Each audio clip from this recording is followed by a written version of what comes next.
Life Audio. On today's episode of Timeless Wisdom. You know, it's very interesting. What is the purpose of family? It's an interesting question. What is the purpose of family? There, of course, people will have all sorts of answers. You know, haven in a heartless world and all sorts of things. I would argue that there are many, but one that I want to focus on here, at least insofar as the siblings are concerned, not parents, is that is where you work out the ability to deal with the world. After all, that is your world when you're growing up. That is how you start to learn, for example, not to be selfish. Will you please share the toy with your little sister? You have 76 cookies. Why are you eating all of them? Did you ever see little kids hoard? It's incredible to watch. They will take all 22 cookies, and they don't even eat them, because the cookies weigh more than the kid does. But if one other kid wants a cookie, they run away with the entire batch. How do you ever learn to share? How do you learn you're not the center of the universe? That's coming up on Timeless Wisdom with Dennis Prager. If you're eating less, staying disciplined, and the weight still isn't coming off, the problem may not be your effort, it may be your metabolism. After years of stress, dieting, and lack of sleep, the body adapts. It slows down and holds on to fat. That's why PhD Weight Loss focuses on your metabolism first, so your body stops working against you. Mention Prager today and receive 2 free weeks plus free food, a $1,500 value. Call 864-644-1900. That's 864-644-1900. Welcome to Timeless Wisdom with Dennis Prager. Hear thousands of hours of Dennis's lectures, courses, and classic radio programs. And to purchase Dennis Prager's Rational Bibles, go to DennisPrager.com. 44, all right? It's the drama here is extraordinary. With Joseph and his brothers, the brothers having been sent back now. Whoops. Sorry for the wind, as it were. Okay. The last thing I did, you will recall, is when Joseph is with his brothers and is served separately, you recall, and the Egyptian rule that you could not eat with non-Egyptians. And I spoke about how racism and a sense of superiority over the other is universal. It and is one of the most important things that people have to combat. Okay, then he instructed, this is 44:1, then he instructed, this is Joseph, his house steward, as follows. Fill the men's bags with food, as much as they can carry, and put in each one's money in the mouth of his bag. Put my silver goblet in the mouth of the bag of the youngest one, together with his money for the rations. And he did as Joseph told him. So this is going to be another test of the brothers caused by Joseph here. The goblet is made out of silver, and Sarna points out one of the most interesting items I can imagine. It shows you the integrity of the text. You know, one thing I have avoided entirely, for those of you who know about the documentary hypothesis, which scholars, I didn't put on my kippah. Thank you for reminding me. Scholars generally, secular scholars generally agree that there are certain documents that compose the Torah, specifically Jehovah, Elohim, Deuteronomic, JEPD, and priestly. At any rate, I have avoided that entirely because if it's true, it doesn't bear on the meaning that I care about, and if it's not true, it certainly doesn't matter. So that is not the sort of thing that interests me. But if you do believe it, if you do subscribe to the documentary hypothesis, one thing you do have to acknowledge is that whoever edited it, as they call him R, redactor, editor, was a genius in being able to interweave different traditions into the Genesis text, or the Torah text generally. And I am now going to tell you something that Sarna points out, which shows this extraordinary ability. Between chapters 42 and 45, the word silver is mentioned 20 times. The brothers sold Joseph for 20 pieces of silver. It cannot be a coincidence, obviously. And what is the point here? As the point is constantly made in the book of Genesis, things come around. Isn't it incredible? They sold him for 20 pieces of silver. Now silver plays a role in their own enslavement and in making them confront what they had done. 20 there, 20 here. It's like almost a seamless web has been made in the Torah story, whether it's the redactor, God, Moses, or whatever you wish to believe. I have not entered that particular issue. Now, he puts the silver goblet. The silver goblet has importance, and I'll tell you what it is. Verse 3, with the first light of morning, the men were sent off with their pack animals. That's the brothers. They had just left the city and had not gone far when Joseph said to his steward, up, go after the men, and when you overtake them, say to them, why did you repay good with evil? It is the very one from which my master drinks and which he uses for divination. It was a wicked thing for you to do. Remember, they are now being blamed for stealing the silver goblet of Joseph. Now, this is a very interesting thing about the importance of the silver goblet. This is not just any goblet. And on this, I have to read to you from another book yet, a book on Genesis by Bruce Vaughter, who points out an interesting thing. This goblet is claimed here by Joseph to be used for his purposes of divination, to be able to divine things. Now, it's very interesting because the Torah later powerfully prohibits divination among Jews. It is considered a pagan practice that Jews may not do, specifically tell the future. You cannot do that in Judaism. It is prohibited by the Torah. It is considered to be a pagan, one of the pagan rites that should not be done.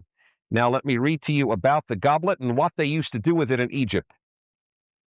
From verses 5 and 15, we learn that Joseph was practiced in divination, because he mentions it again when he accuses the brothers about it. He mentions that this goblet was used for divination.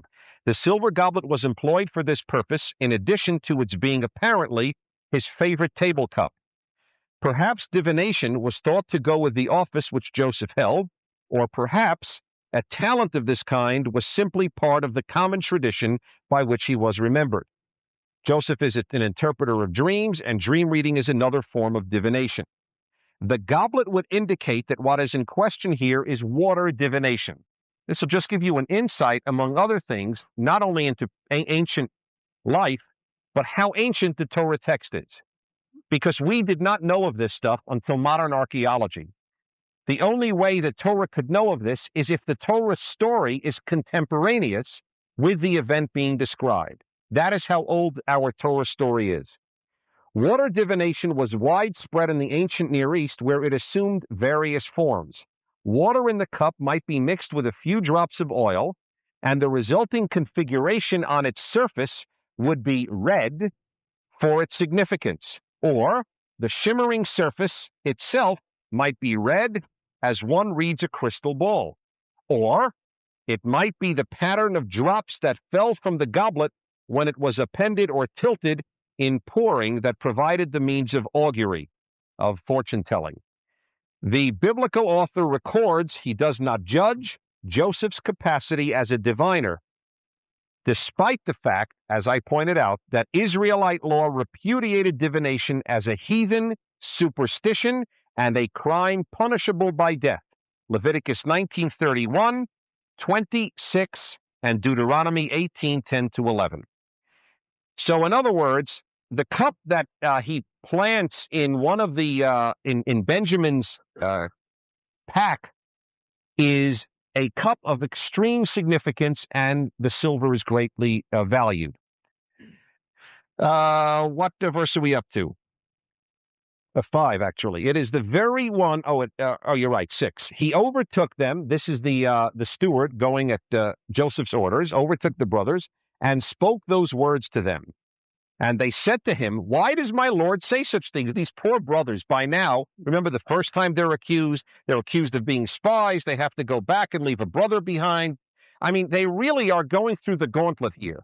If anybody has paid for a sin, the brothers have definitely by now paid for their sin vis-a-vis Joseph. But it is all, if you don't take a cynical view would be that Joseph is playing with them like a cat plays with mice. That's the cynical view. By the way, I would not be surprised if there is a little of that. Joseph would not be human if in no way whatsoever he wanted to get back at his brothers and show the power he had over them. It would have been think about it for a moment. Can you imagine if the brothers had come and the first time the brothers had come to Joseph, he'd go, oh, my darling brothers, I've missed you so much, I'm your brother. Nothing would have been learned by the brothers. And Joseph would have never assumed that they had done any penitence, that they had changed in any way. There would be no story. There'd be no lesson learned. And you wouldn't do it either. If you had been sold into slavery by your siblings, then became a king, as it were, and they showed up, the first time you saw them, you wouldn't go, all's well. How you been? It could not have happened. So I don't have a problem in both. That he had a brilliant scenario to figure out, were they really new people, better people? And he was playing with them because of some degree of anger and working it out. Okay.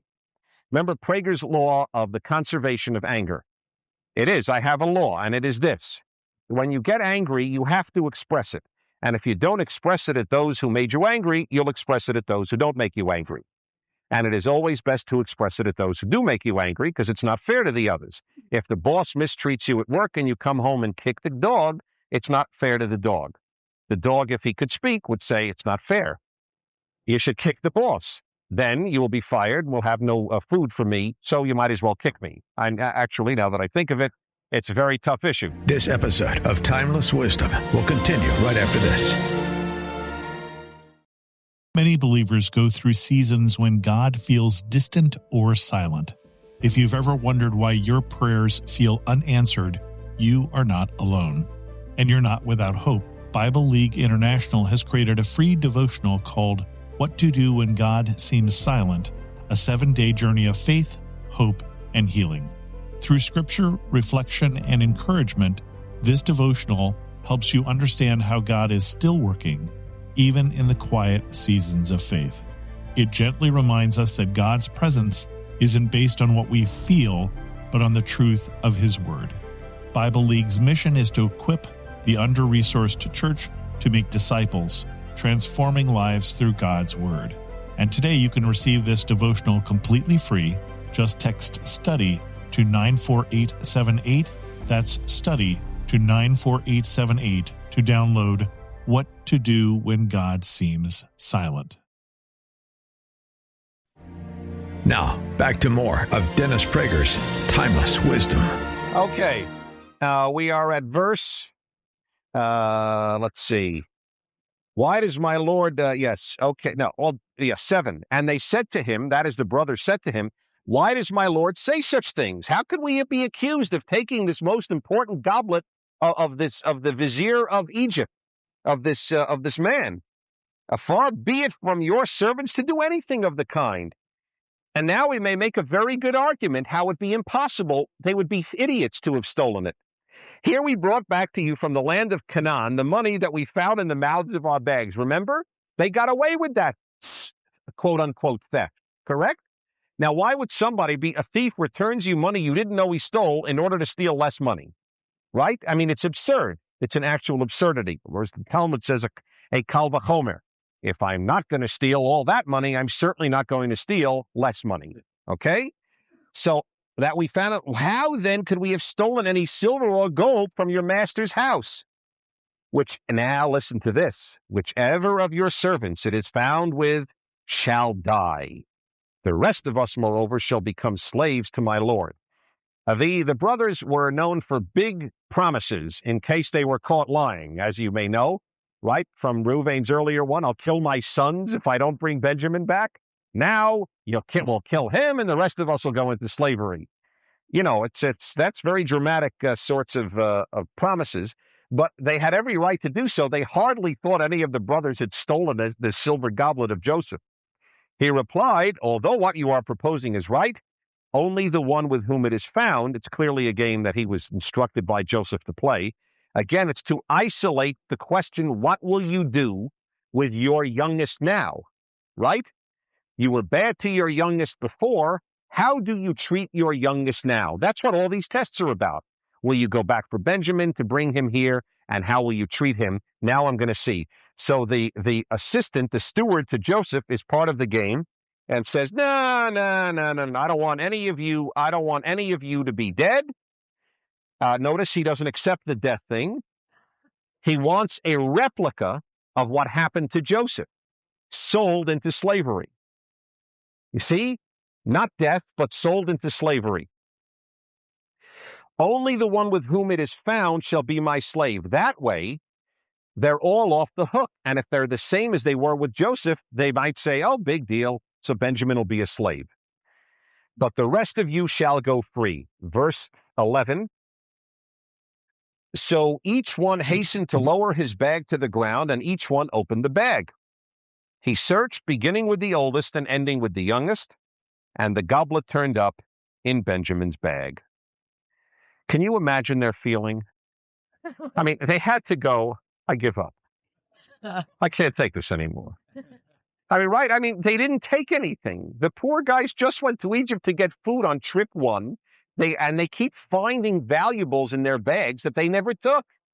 I mean, I really, at this point, you have to start feeling bad for the brothers. So they go, at this, they rent their clothes. Which is exactly what Jacob did upon his learning about Joseph. Each reloaded his pack animal, and they returned to the city. When Judah and his brothers re-entered the house of Joseph, who was still there, they threw themselves on the ground before him. Joseph said to them, what is this deed that you have done? Do you not know that a man like me practices divination? In other words, you've taken my most important cup. And by the way, it's a very interesting thing. You do wonder from this, I have not seen a particular amount of commentary on this, how Egyptianized did Joseph become? I mean, this gives you an idea that the answer is he became somewhat Egyptianized. It's almost like, he would have said to the brothers, let's see, what can I think of? Please join me in bowing down to some of our idols. I mean, that divination is, as I said, very proscribed, prohibited by the Torah. So, by the way, this too, incidentally, excuse me 1 second, this too is an interesting point on another account. I think this argues, again, for the authenticity of the text. If this was written by later Jews trying to make Joseph into a great Jew, after all, he is called in Jewish tradition Yosef HaTzadik, Joseph the righteous, then they never would have had him claim that he's a diviner. It's almost as if he'd say, did you take my pigs? That's my favorite food. You see? Now think about it. I mean, and this is much worse than that, much worse than that. And so it's an interesting thing he is acknowledging. Is this directly to that? Yes. What if that was the reason, though, just as a cover to not to give away the, I don't know, maybe it's just, all right. What? That he was just denied. Right. Might it have been a ruse in order to reconfirm to the brothers I'm Egyptian? If there was the slightest reason to suspect that the brothers suspected he wasn't, I think your point would be well taken. We have no reason to assume they think the head of Egypt is their brother Joseph. I think it's the last thing that occurs to them. I think what we have here, you know what? I'm always afraid of this. Please write it down. I promise to stop after the chapter. Okay, but please do write it down, because a lot of times you folks forget the questions you want to ask. I think that this argues forcefully for the authenticity of the text, not for later reconstruction to point out something. And it also shows you the battle of Judaism to Judaize Jews. If Joseph is this deeply affected by Egypt in a few years, how much more so will the Jews as slaves be in hundreds of years? You see? So the monotheizing the elevating of the Jews to monotheism is a very prolonged struggle, as we know later from all the relapses of Jews into idol worship and other pagan practices. It is, in fact, I mean, from my perspective, a daily battle in all people's lives, whether they will revert to paganism, which I think is much more natural than monotheism, which is a struggle. At any rate, twice he speaks to them as being a diviner. We are up to verse, 16. Judah replied, "What can we say to my Lord?"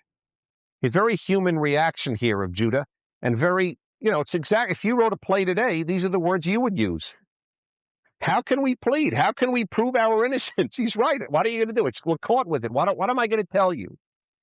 God, now, though, he says, there's only one explanation, Judah, in effect, says.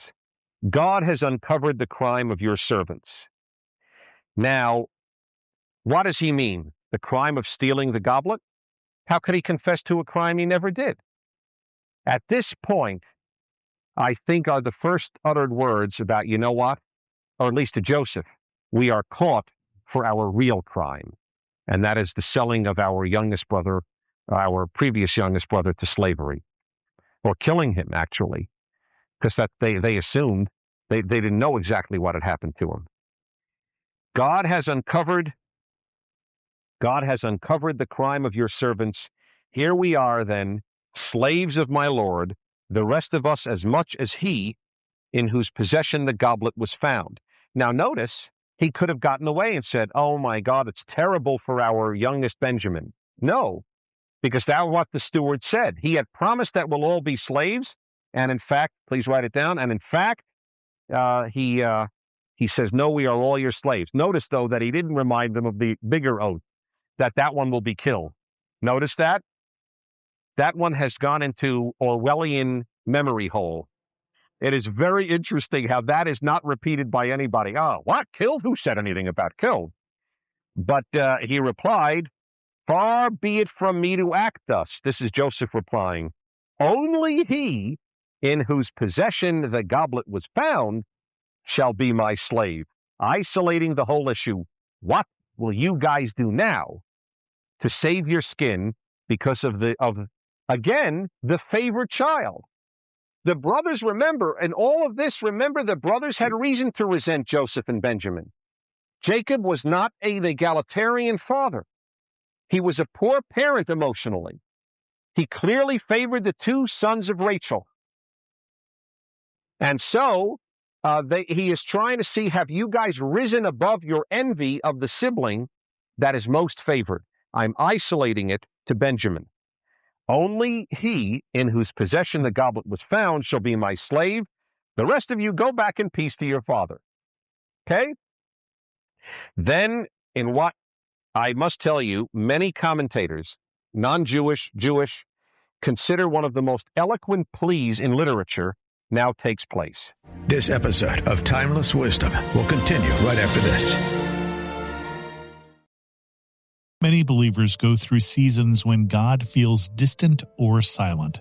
If you've ever wondered why your prayers feel unanswered, you are not alone. And you're not without hope. Bible League International has created a free devotional called What to Do When God Seems Silent, a 7-day journey of faith, hope, and healing. Through scripture, reflection, and encouragement, this devotional helps you understand how God is still working, even in the quiet seasons of faith. It gently reminds us that God's presence isn't based on what we feel, but on the truth of His Word.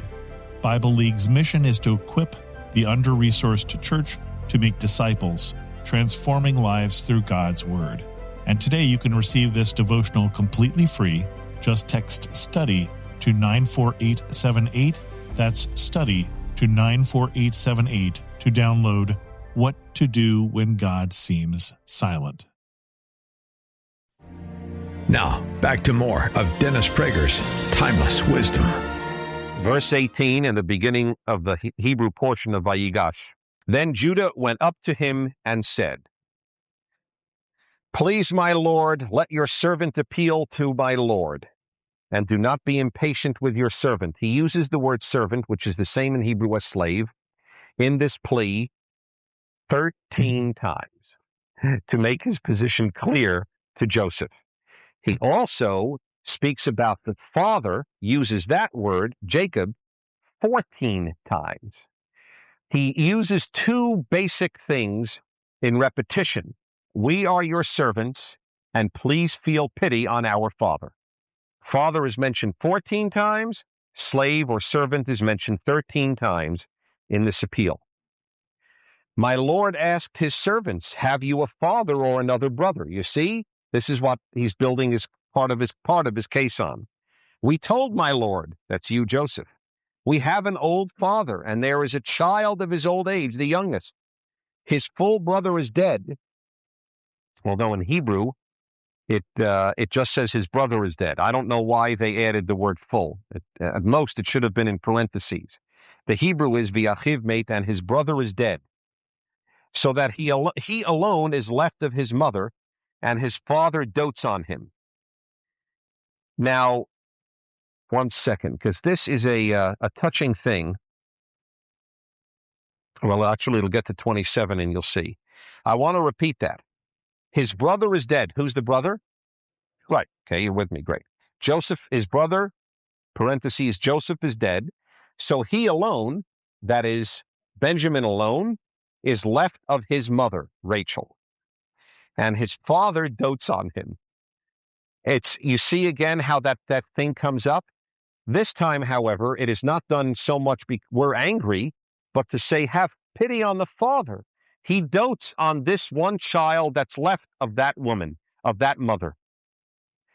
Then you said to your servants, bring him down to me. Judah is recapitulating the events that brought them to this miserable spot here. Then you said to your servants, bring him down to me that I may set eyes on him. We said to my Lord, the boy cannot leave his father. If he were to leave him, his father would die. But you said to your servants, unless your youngest brother comes down with you, don't let me see your faces. When we came back to your servant, my father, we reported my Lord's words to him. Later our father said, go back and procure some food for us. We answered, we can't go down.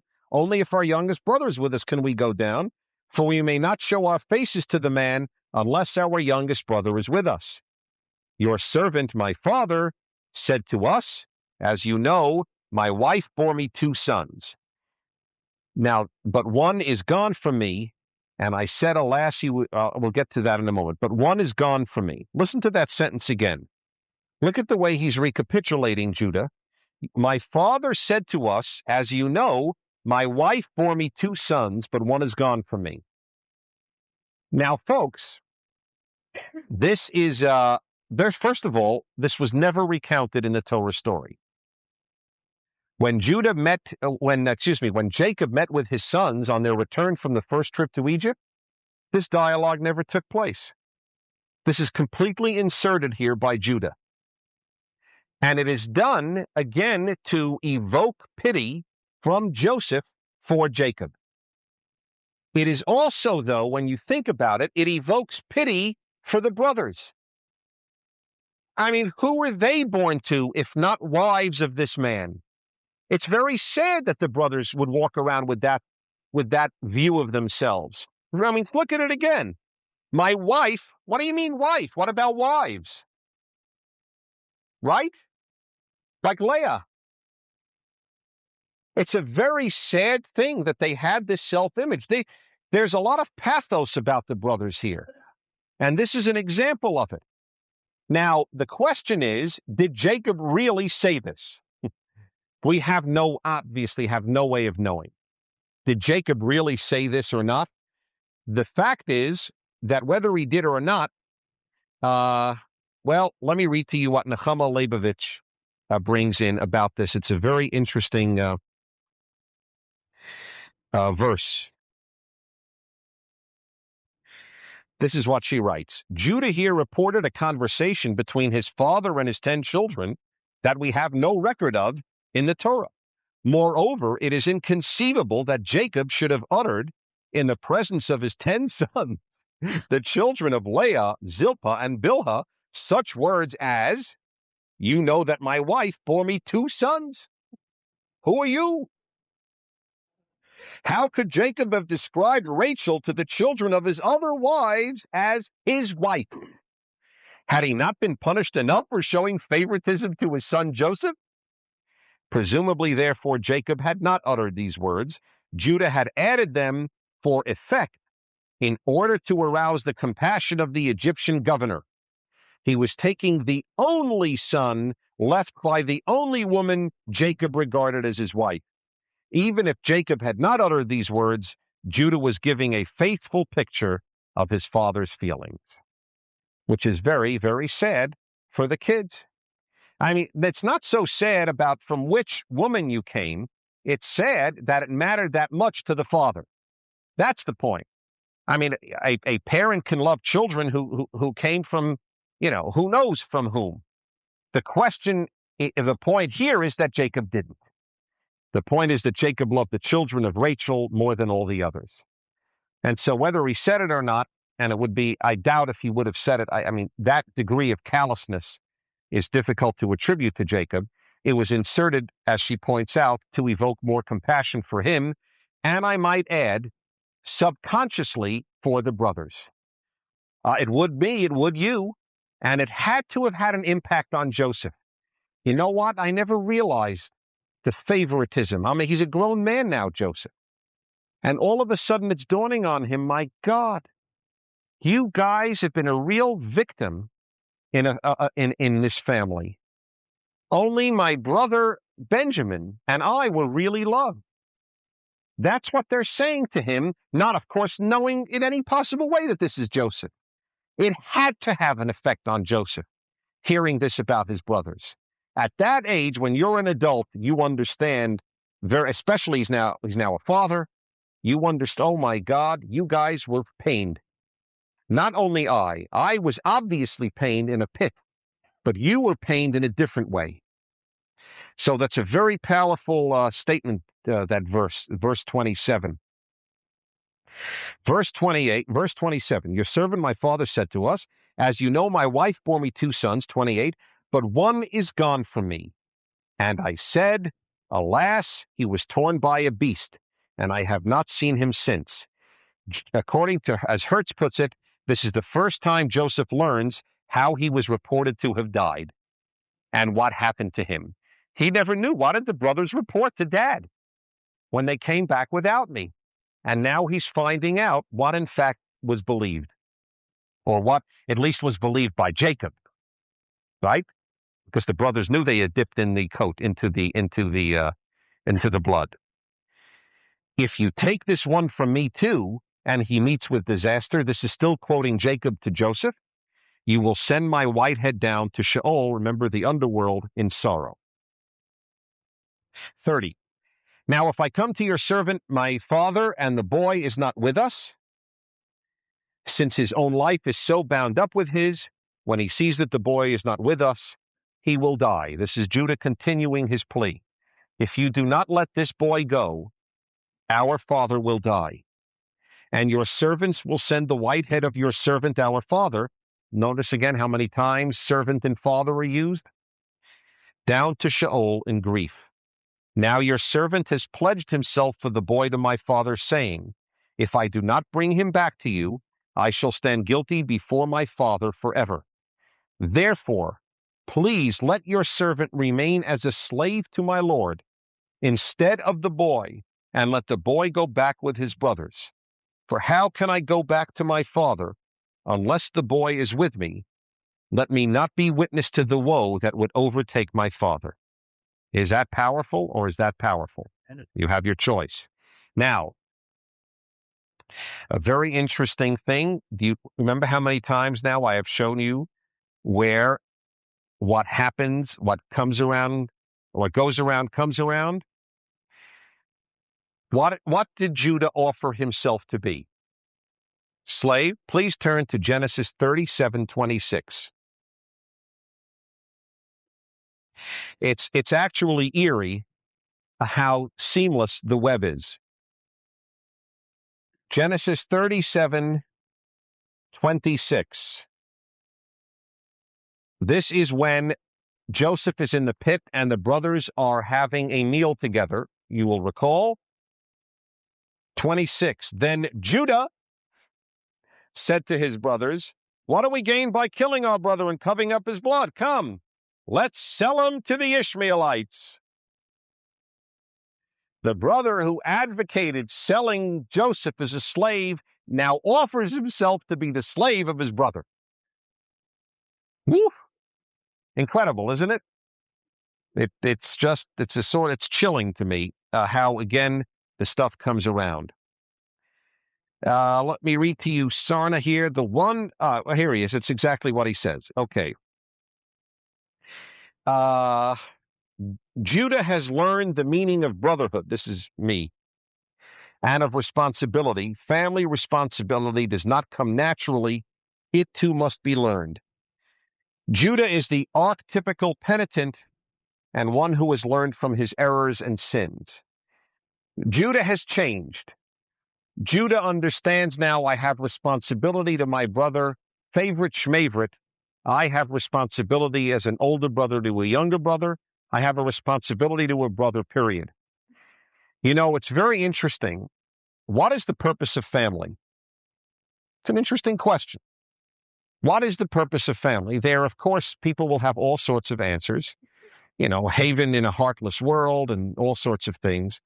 I would argue that there are many, but one that I want to focus on here, at least insofar as the siblings are concerned, not parents, is that is where you work out the ability to deal with the world.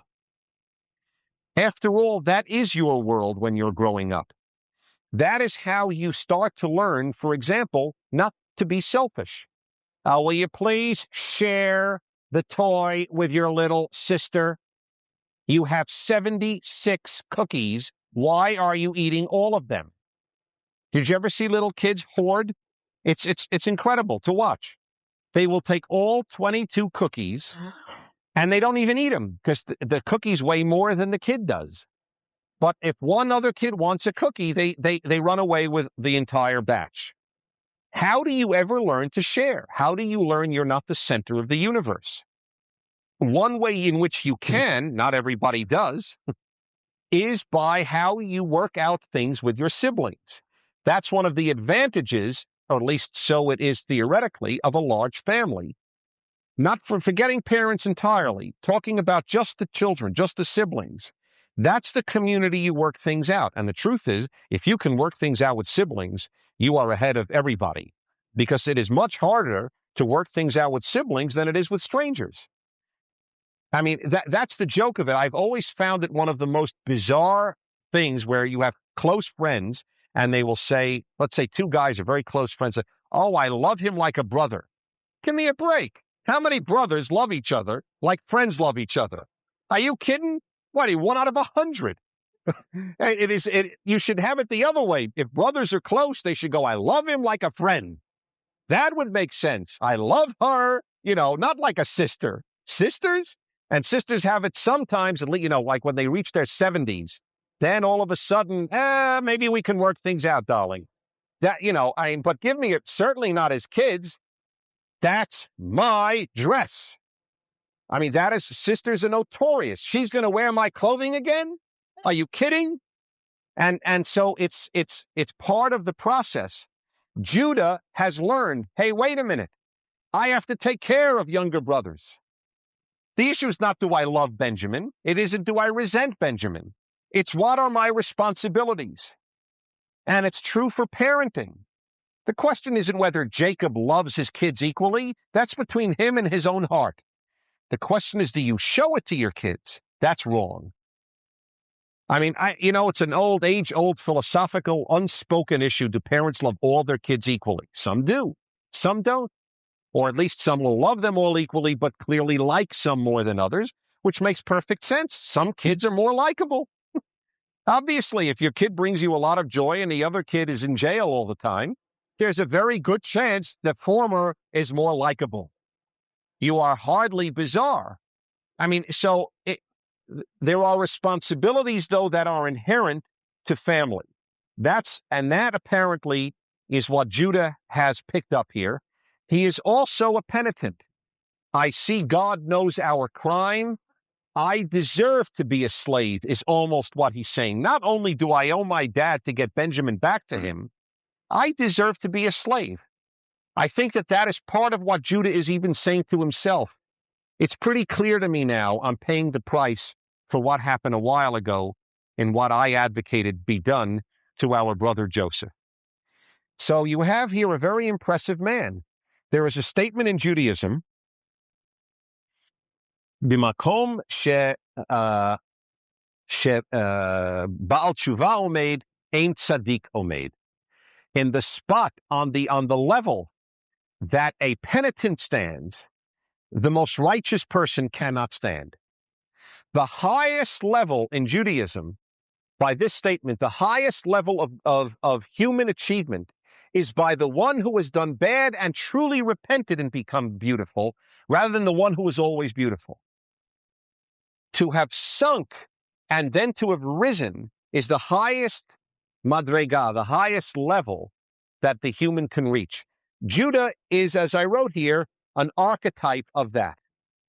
Sells his brother into slavery and now reaches the point where he says, no, I will go into slavery rather than my brother. That's a big turnaround in life, and it's very impressive. By the way, it is Judah, after all, after whom Jews are named. We're not Benjaminites or Josephites or Reubenites. We're Jews. So it's, it's named after, as it were, this tribe started by this son who reached an extraordinary level. This episode of Timeless Wisdom will continue right after this. Spending time in God's Word can be life-changing, but many of us struggle to stay consistent. That's why Bible League International created a free guide called 9 Tips to Get More of God's Word in Your Life. Inside, you'll find practical encouragement to help you build a stronger habit of reading Scripture. These simple tips can help you slow down, focus on what God is saying through His Word, and apply biblical truth to your everyday life. And while you're growing in your faith, you'll also be reminded that millions of believers around the world are hungry for the same opportunity to read and study the Bible. Bible League's mission is to equip the under-resourced church to make disciples, transforming lives through God's Word. You can download the free guide today. Just text STUDY to 94878. That's STUDY to 94878 to receive 9 tips to get more of God's Word in your life. Now, back to more of Dennis Prager's Timeless Wisdom. Chapter 45. The drama is this plea of Judah has to move Joseph on every level. He sees the suffering of his brothers. He sees that they have passed the test with flying colors. Nobody argues with Judah. Hey, Judah, what are you talking about? Let Benjamin be a slave. Nothing. They have changed. He is their brothers. He has played with them enough. They too are in pain. And the truth is, it's a sad, not totally sad, but sad fact of life that we are capable of loving people much more when we know that they have pain too. The toughest people to love, because they're the toughest to empathize with, are those who seem to go through life painlessly. If somebody opens to you about their tsuris, their deep problems, don't you immediately feel closer to them? Unless it's on an airplane. See, when it happens on an airplane, I actually, look for the escape door.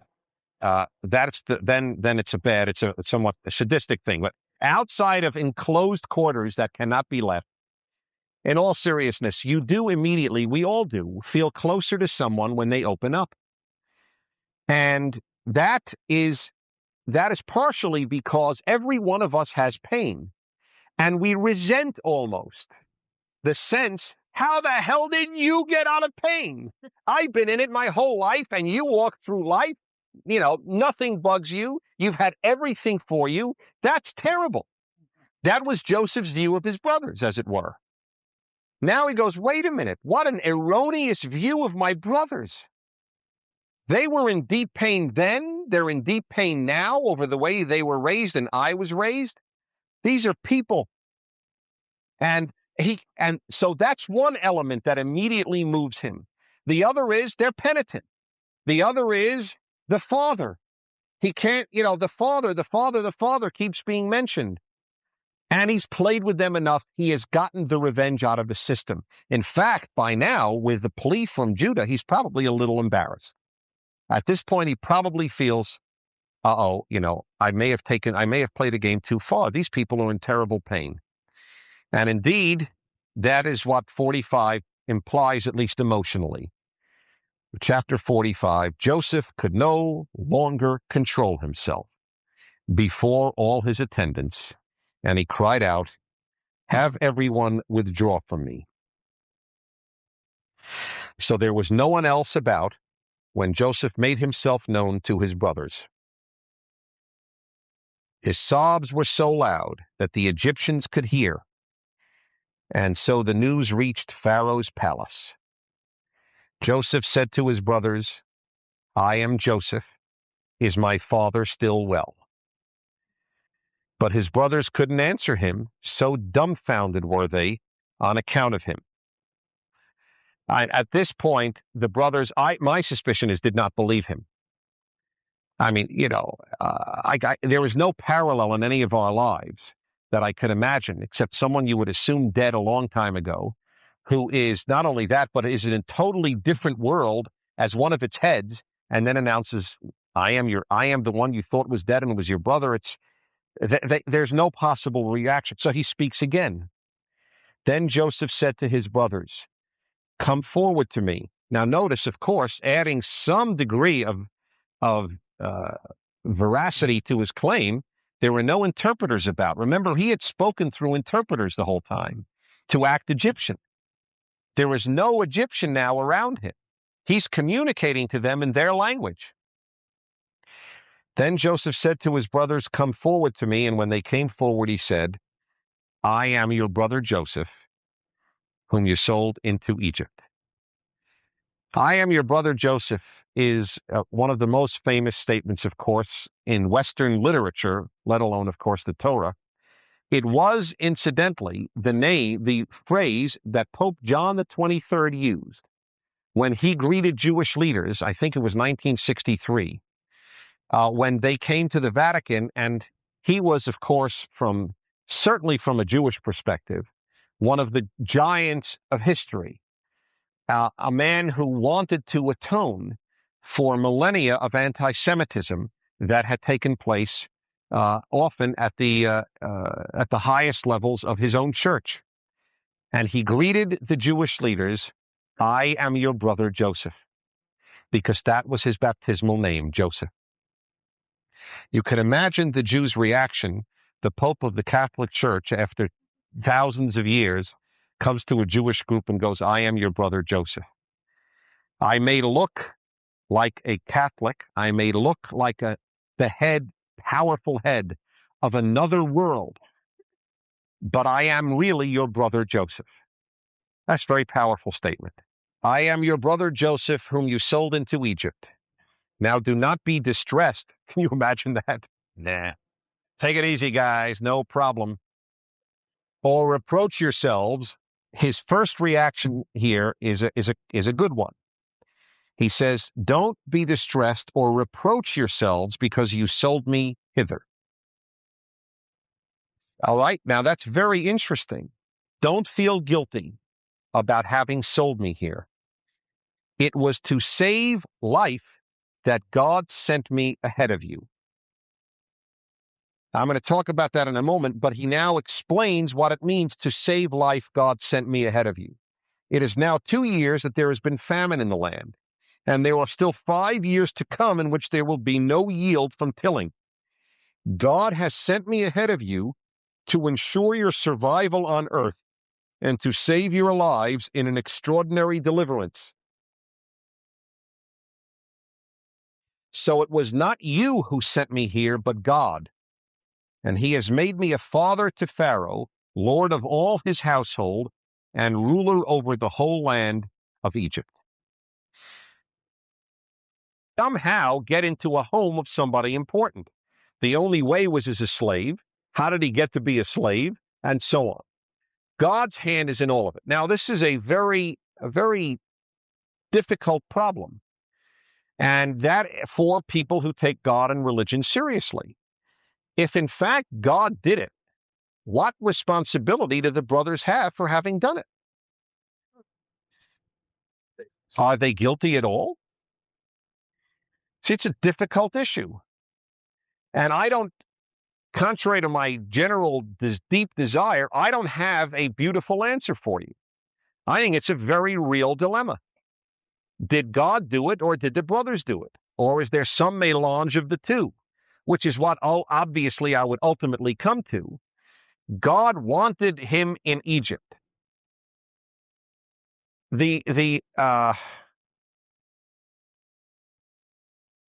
I never had a problem with the concept that God knows the future and free will. I don't have, and a lot of people say, how could there be free will and God know the future? If God knows the future, God knows what you'll do tomorrow, then how do you have free will tomorrow, right? That's the way the question is posed. I have no problem with that because, among other things, I believe God stands outside of time. We even know through Einstein, time is relative anyway. So God stands outside and you do have free will. I'll give it to you in a simplistic way, not just simple, simplistic. I acknowledge it, but it may help. You are driving on the freeway. You know there's an accident in the other direction. So there's a huge backup of cars, right? You know as you drive what the future of the drivers on that side is. They're going to have to stop any moment because there is an accident. Do they not have free will just because you know they'll stop? Of course they have free will. They could crash, theoretically, right? But you know what they'll do. You're not God. Now, if you're not God and you know what people do when they still have free will, then clearly God, who is God, can know what you'll do and you still have free will. I don't have a problem with that, okay? What I do have a problem is with this. Because this is not where God knows what the brothers will do. The implication is God made the brothers do it. But if God made the brothers do it, then they didn't do something out of free will. Whatever would have happened, indeed, by the way, in that regard, Christians had a similar thing. If I were in the medieval Christian world as a Jew, and they were all yelling at me for being a Christ killer, I would have said, it wouldn't have helped, they would have just gotten angrier, but I would have said, on purely logical grounds, all right, blame me all you like, but if the Jews didn't kill him, you would have no religion. No, because God sent his only son by classical Christian theology to be killed. I mean, no sacrilege at all. If he'd have died in a nursing home, this story would be very different. You don't die for people's sins in your sleep. You die for people's sins because you are killed by people doing bad things, sinning. So we're hardly the only religion that has a problem of where do you place blame if God designed it in advance to be a certain way. But it is a problem. God wanted you to send me. God, he tells them, don't reproach yourself. God wanted me to come here. God had you do it, as it were. I don't have an answer except to say that at extraordinary moments in defining moments of history, perhaps indeed there isn't absolute freedom of will. Perhaps indeed God intervenes at certain times and just makes certain things happen. That's true. And that is probably what the text would want you to see. Not for you to learn that you don't have to act out your life. Because if we are to all take this into our own lives as a lesson, then it justifies anything you'll do. Oh, I shot him. It was God's will. But that's absurd. It's a very difficult problem, the God intervening in human affairs issue. See, we all want it. We want God to help a loved one who is sick. And yet, if God does it, it presents a lot of problems to us. Because then what does it make us Are we just sophisticated robots? This is, I'll take a comment on this one. Yes? I don't know. I understand it perhaps that they have the free will whether or not to sell them like they chose to sell in the flare. If they chose not to, because it's God's will they should tend to be Egypt anyway. If it's not that way, then they decided not to sell. He would have ended up another way, maybe a better way. And history would have changed. I think maybe it's not with such a great way. Fine. I think that is does anybody have a problem with his solution? His solution is God designed that Joseph would end up in Egypt to save them. Okay? But didn't design the manner, that's what you're saying, in which he would end up in Egypt, so that the brothers did have free will, but then Joseph is being very generous in saying, don't reproach yourselves for selling me into slavery. Because if in fact you're right, he could have said, God would have had a much more comfortable way for me to end up in Egypt. He doesn't know. He doesn't know all the other. Well, that. Right, but that's a separate issue, whether he's a know-all or be-all or what. The fact of the matter is, either he holds them responsible or he doesn't hold them responsible, unless he's being super magnanimous, which he might be. That I acknowledge that. He is saying, you're not responsible. Now that I see what's happened, that I, the child of Israel, ended up here to save you, I clearly see the hand of God here. That's what he's really saying, I think. And in which case, the selling seems to have been a divine plan. I like your idea. It's just, no, I just don't think that's what Joseph is saying, unless, which is really possible, he's just being magnanimous. Listen, I don't know how I would have ended up here, but I had to be here. That was God's plan. And it just worked out that this is the way it would be. Yes. But even before this, and that he was there to save them, or that he's done that act, and he's still been treating them the way he has, and with some vindictiveness. Yeah. So therefore, maybe he is being magnanimous. Yes, he might be magnanimous because of the vindictiveness, is what you're saying. Anyway, all I want to do is raise it. It's a tough issue. The rabbis in Judaism, by the way, make it even tougher in some way. They hold that the destruction, for example, of the two temples, the greatest catastrophes in Jewish history, not just because theologically the temple was destroyed, massive amount of torture and rape and death among Jews, massive. I mean, almost Holocaustian proportions, though not in numbers, because there weren't that many Jews like in Europe, but in proportion. And they argue that because of our sins, we were exiled from our land. Well, then, were the Greek and Roman conquerors acting out God's will? In which case, do you blame them? See, these are problems. I mean, they may be solved. We would have been exiled anyway, but they still had freedom of choice as to whether or not they do it. Maybe not. Did you have your hand up? Yes. Yeah, it seems that one of the people made them evil enough to begin with, didn't have to begin with, but seems that God would have, that it seemed had to have made them evil enough. That God had to make them evil enough in order to do it. No, I think that I don't see as a problem. Well, you're right. I see. If in fact they would not have done it without God's plan, then God made them worse, which really would see it as a problem. All right, resolve it as you will. I think your magnanimity idea is probably the best. That look, I had to end up here, and whatever road would be taken would probably be the best. But it is a problematic one, the hand of God. However, let me just tell you this. If you have problems with the contradictions of freedom of will in the Torah, please understand that secular life presents its own list of things that are argued are against freedom of will. And I just made a little list: genes, environment, parents, health. Is our freedom of will not circumscribed? Folks, if I had wanted to be a track star, nothing would have done it. I could not have done it with all the work in the world. I was given the feat of a talk show host. That is the way. No, that is exactly what my podiatrist told me a couple of years ago. I am in the perfect profession for the feet that I have. Okay? I don't have the freedom to run as fast as others will run. You don't have the freedom to do a million things, and neither do I. Of course, our freedoms are circumscribed. It is a fact of life. But I want to tell you what is even more remarkable. And I wish this was my point, but it's not. I learned this from Lev Shestov, and I forgot his book. And a Russian, I believe, Russian Jewish philosopher. And he noted that the only possible way to believe that people have any freedom of choice is to believe in God.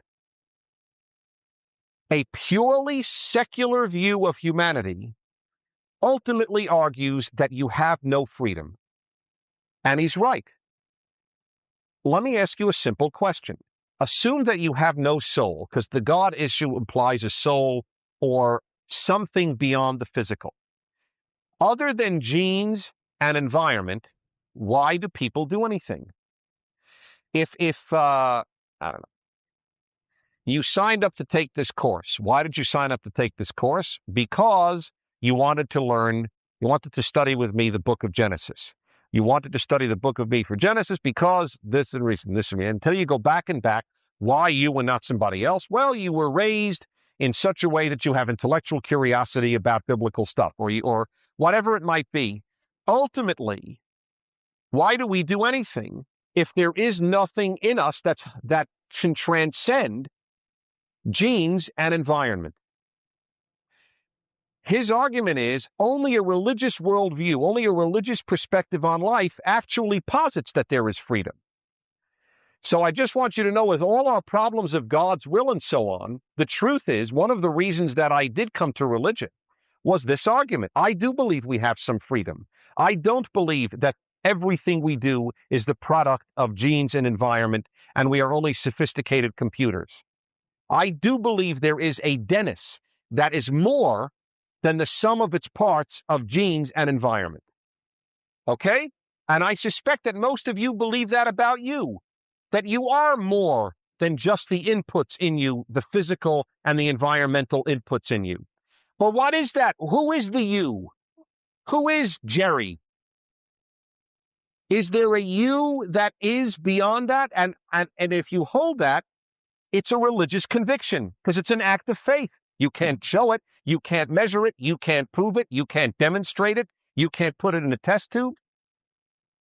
So this whole thing is a difficult thing for whether you're secular, where I think it's impossible to hold we have ultimate freedom of choice. And by the way, that is why the more secular the society, the less the people are likely to blame criminals.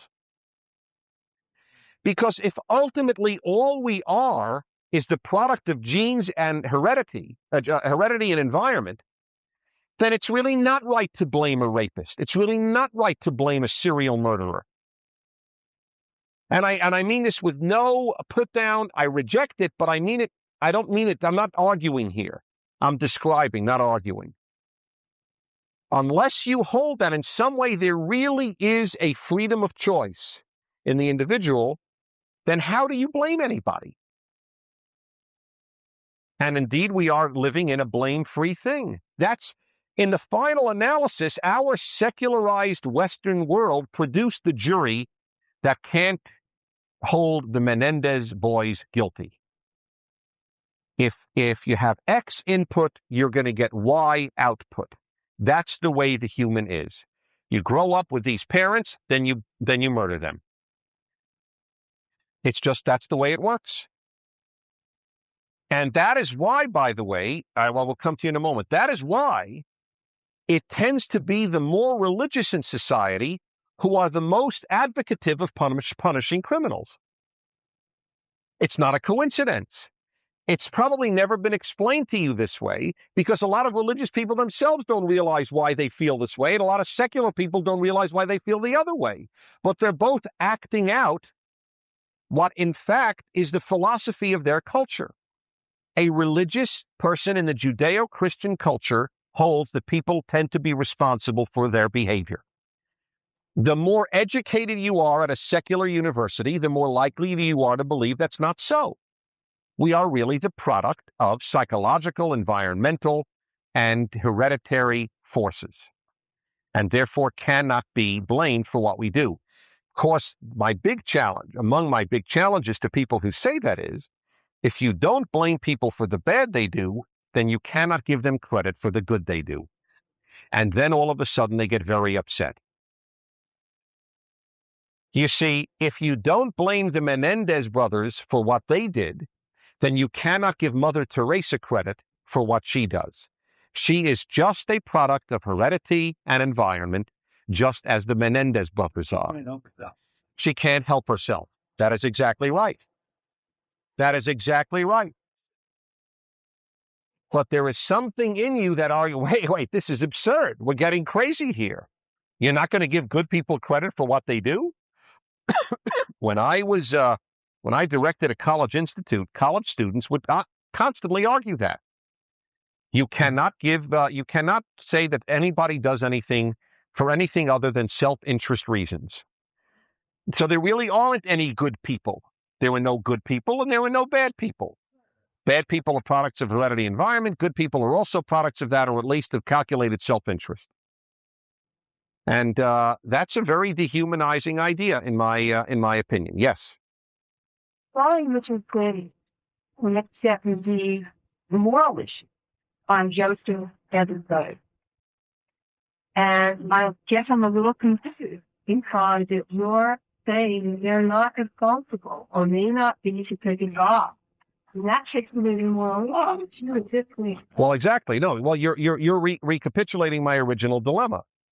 Yes, I will repeat it. She's recapitulating. She said, if God did it and not the brothers, then you're taking away their moral freedom. That's right. That's why I said Joseph's reaction, if taken literally, presents that problem. I think our best solution will be, the more I think about it, the magnanimity of Joseph, that I don't think he means it literally. Because if he does mean it literally, they are not culpable, which I also explain may then be, on rare occasions, we are not culpable. God simply uses us as a vehicle. That is possible. Okay, if you're the children of Israel, literally, and the fate of the monotheistic idea rides on your family, God will intervene. That is what the Torah is saying. It is not saying it's true for anybody else. Otherwise, it wouldn't punish criminals. It would just say, hey, they're doing God's will. Is right? it possible that God's will is such as to find a vehicle, a weak character that coincides what God's will is? Is it possible, this man asks, that God simply finds the weak character to utilize, to manifest or express the bad that God needs to be done? Well, it's possible, but everything's possible, in that sense. It's a dilemma, and I want you to just be aware of it. It's a dilemma that confronts truly religious people, but I want you to understand that truly secular people have a worse dilemma. That was really what this was all about. I resolve it with really this statement from Judaism. Hakol bidei shamayim, chutz miyirat shamayim.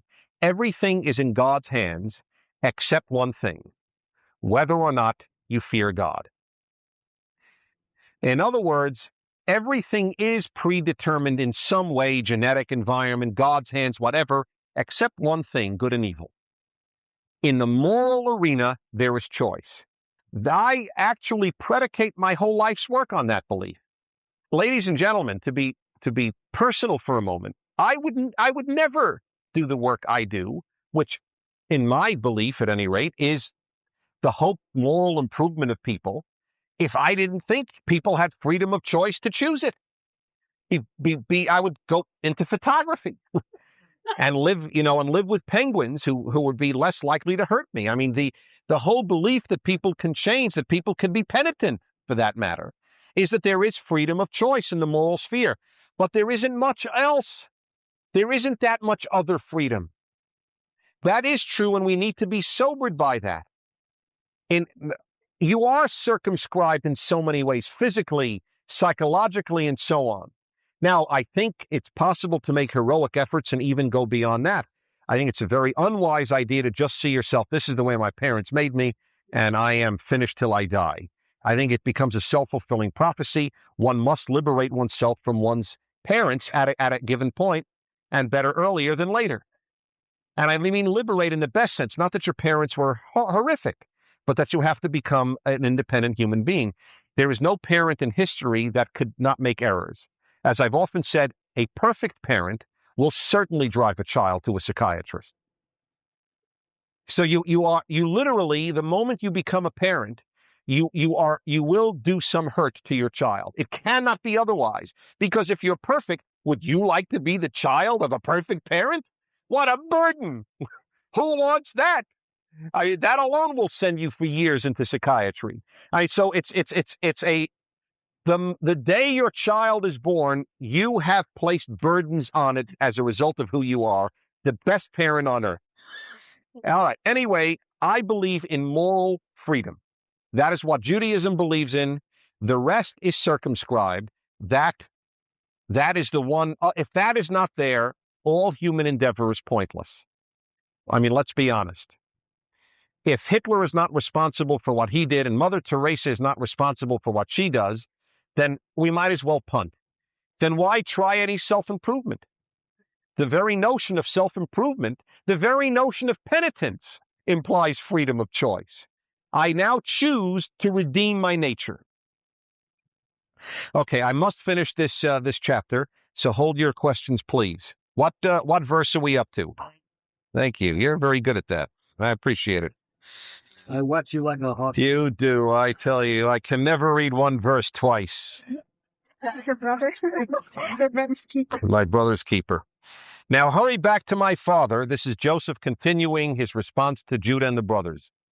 Now hurry back to my father and say to him, thus says your son Joseph, God has made me Lord of all Egypt. Come down to me without delay. You will dwell in the region of Goshen, where you will be near me, you and your children and your grandchildren, your flocks and herds, and all that is yours. There I will provide for you, for there are yet 5 years of famine to come, that you and your household and all that is yours may not suffer want. You can see for yourselves, and my brother Benjamin for himself. Isn't that interesting how he isolates him as my brother again? It's a problem. It's almost like Joseph and his siblings. You know, it shouldn't even be Joseph and his brothers. And my brother Benjamin for himself, that it is indeed I who am speaking to you. And you must tell my father everything about my high station in Egypt and all that you have seen. Bring my father Nachas. And bring my father here with all speed. With that, he embraced his brother Benjamin, see, around the neck and wept, and Benjamin wept on his neck. He kissed all his brothers and wept upon them. Only then were his brothers able to talk to him. The news reached Pharaoh's palace. Joseph's brothers have come. Pharaoh and his courtiers were pleased, and Pharaoh said to Joseph, just want to see the Hebrew. Yes, it's a very pretty Hebrew. The Hebrew is, and the Hakol Nishma Beit Paro, and the voice went out that was heard in the house of Pharaoh, Lamor, saying, Ba'u Achei Yosef, the brothers of Joseph have come. Vayitav b'yenei Paro b'yenei avadav, and it was good in the eyes of Pharaoh and his servants. It's just the Hebrew is nicer than we're pleased. It was a good thing. And doesn't it touch you about Pharaoh and his servants? That's a very touching reaction, isn't it?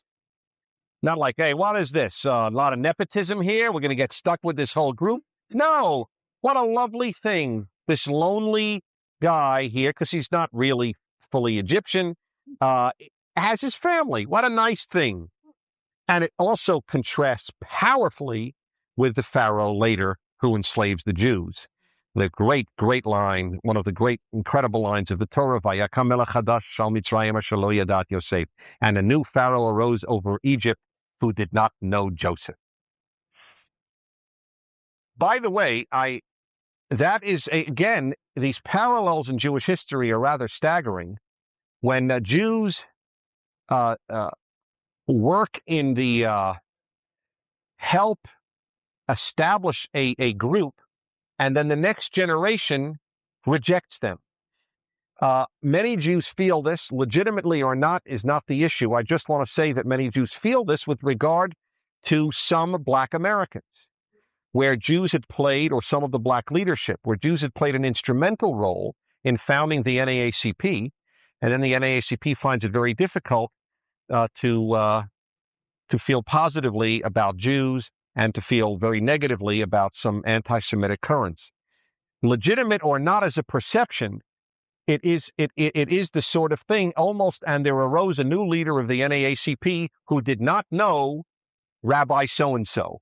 You see, it's almost that sort of thing. Not to say that Jews are completely, wonderful or anything like that, just that you have in history very interesting parallels in Jewish life.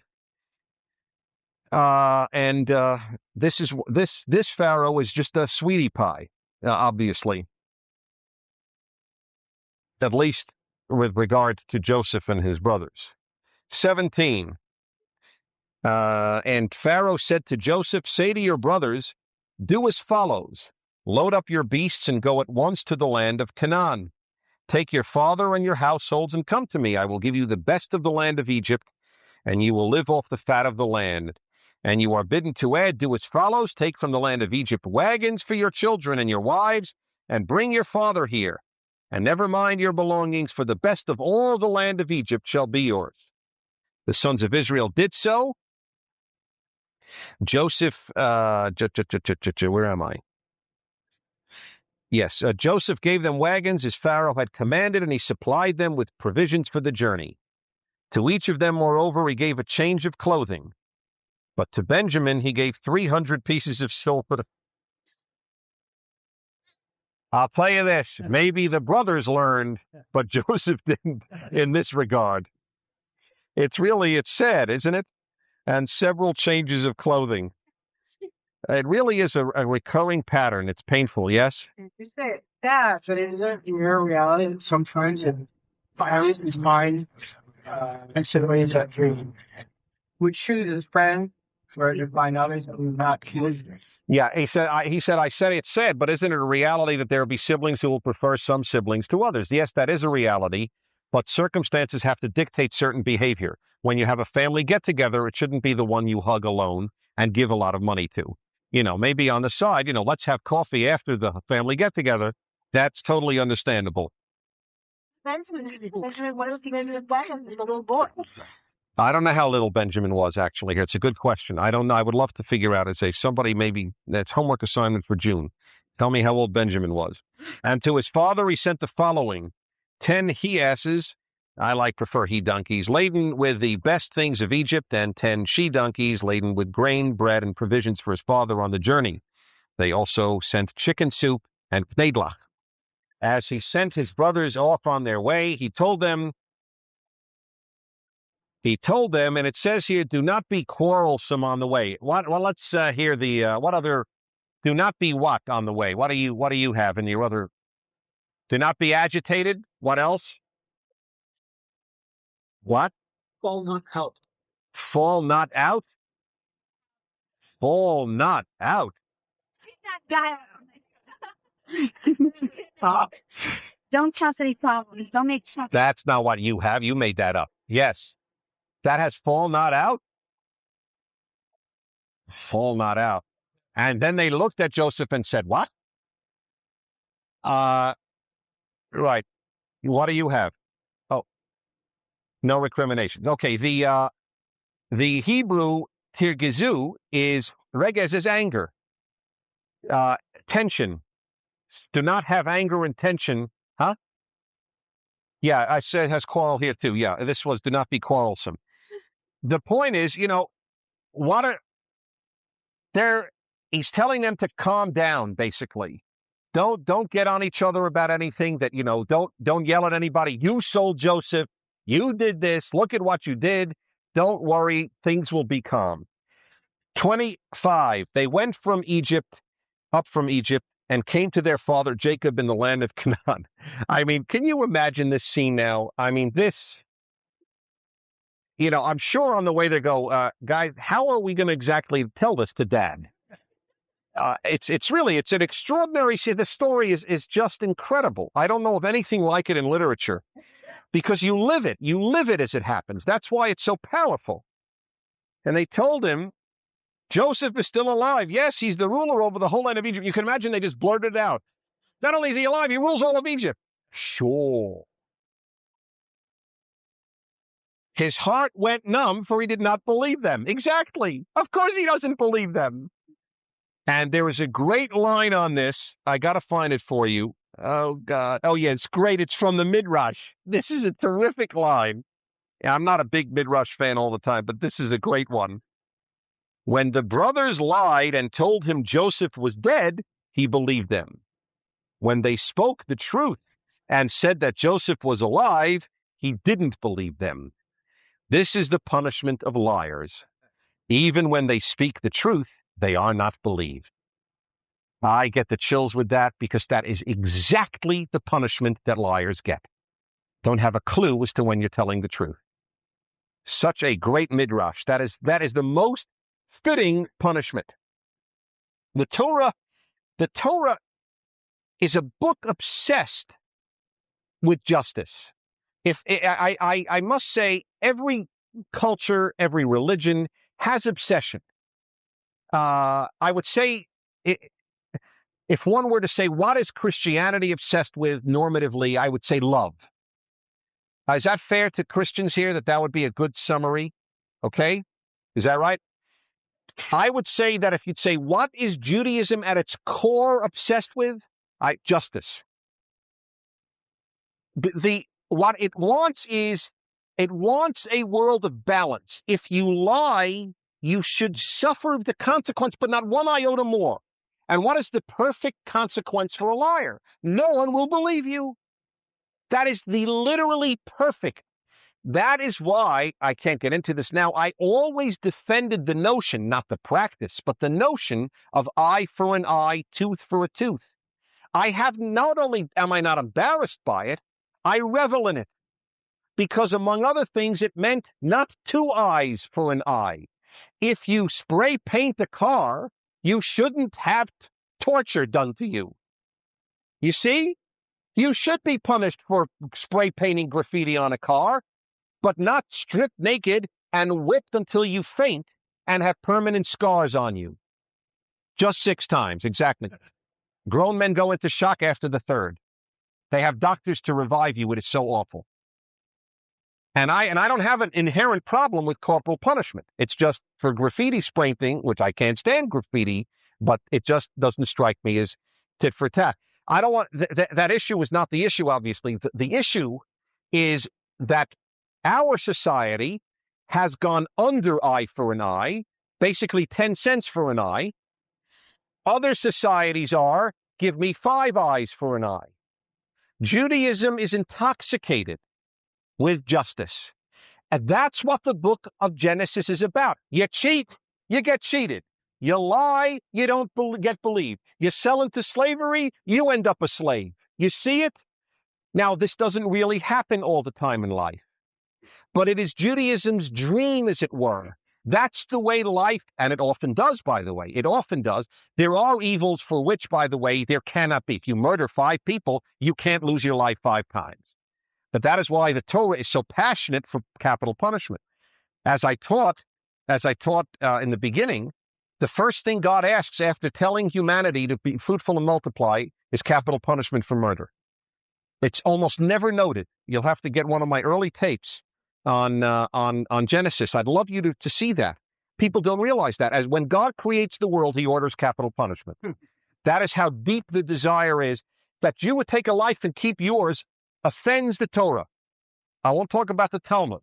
It offends the Torah. Justice is the intoxicating thing. The prophets, the spokesman of God, said, Zion b'mishpat tipadeh. Zion will be redeemed through what? Not love, not charity, not compassion, justice. Justice is Judaism's passion. It has many other passions. That's its biggest, its central one. And that is what goes on here. That's why the Midrash would write this. You lie, perfect punishment. You don't get believed. That's all. You're not getting jailed. You don't get killed. You just don't get believed. So they tell Jacob he's still alive. Not only that, Dad, not only is Joseph alive, but he rules Egypt. And so, as I said to my wife when I read this, and he said, oh yeah, and I'm Napoleon.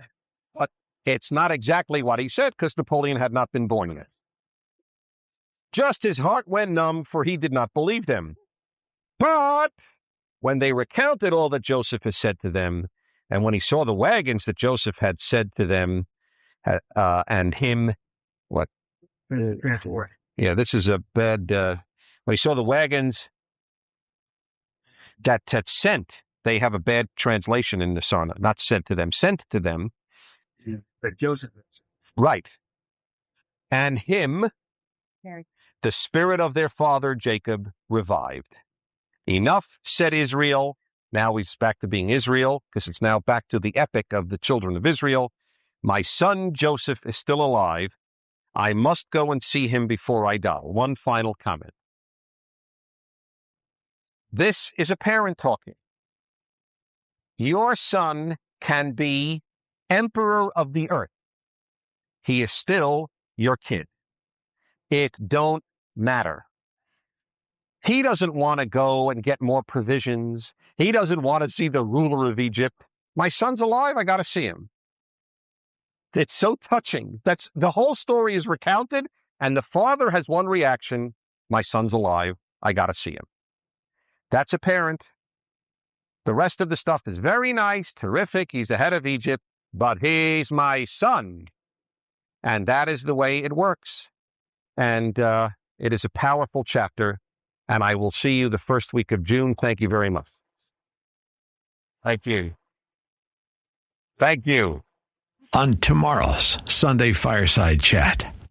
Jessica, 28, Arizona. Hello, Dennis, Otto, and PragerU staff. Otto, Jessica in Arizona says hello. I have a quick question regarding relationships, which is this. Do you believe in love at first sight, or that it's more gradual? I would love to hear your thoughts on this. Thank you so much, and I love everything you guys do. Thank you.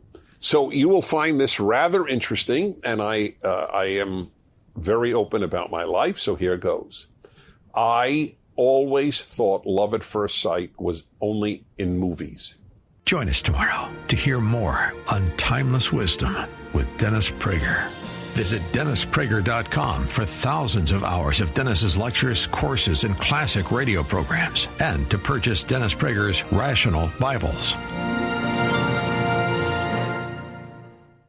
We want to take just a second to thank the team at Life Audio for their partnership with us on the podcast. Go to lifeaudio.com to find dozens of other faith-centered podcasts in their network, including shows about prayer, Bible study, parenting, and more.